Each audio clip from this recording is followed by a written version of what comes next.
Party Congress వైఖరిని ఖండిస్తూ ఏదైతే నిన్న అద్దంకి దయాకర్ గారు మాట్లాడారో, అంజన్ కుమార్ గారు మాట్లాడారో అది తీవ్రంగా మేము ఖండిస్తున్నాము.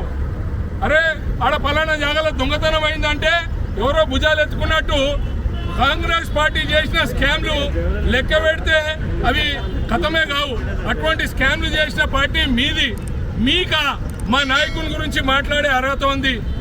ప్రపంచ దేశాలే అగ్రనాయకుడిగా చూస్తున్న మా మోడీ గారిని మీరు అనుచిత వాక్యాలు చేసిండ్రు. మీకేమన్నా ఆలోచన ఉందా? కడుపుకు అన్నం తింటున్నారా, గడ్డి తింటున్నారా?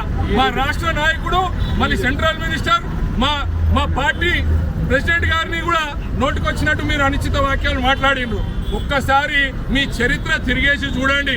రాహుల్ గాంధీ, సోనియా గాంధీ. రాహుల్ గాంధీ అసలు మతం ఏంది మీకు తెలుసా?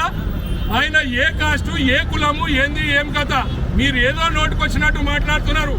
ఇవాళ మోడీ గారు లేకపోతే ఇదే కాంగ్రెస్ నాయకులు ఎంతమంది చచ్చిపోయేటోళ్ళో ఈ కరోనా టైంలో. మీరా మా మోడీ గారి గురించి మాట్లాడుతున్నారు? మీరా మా బీజేపీ పార్టీ గురించి మాట్లాడుతున్నారు? కొంచెమన్నా సిగ్గు శరం ఉండాలి. అంజన్ కుమార్ యాదవ్ గారు, మీరు చాలా పెద్దలు, 2 సార్లు పార్లమెంట్కి వెళ్ళిండ్రు. మీరు మాట్లాడే వైఖరి అదేనా? ఒక బీసీ నాయకుడు నుండి మీరు బీసీ కులాలను అవమానం పరిచేటట్టు మాట్లాడిండ్రు. మీరు ఖబర్దార్.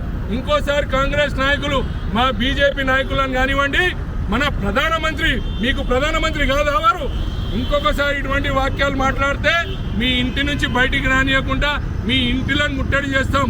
భారత్ మాతా కీ జై.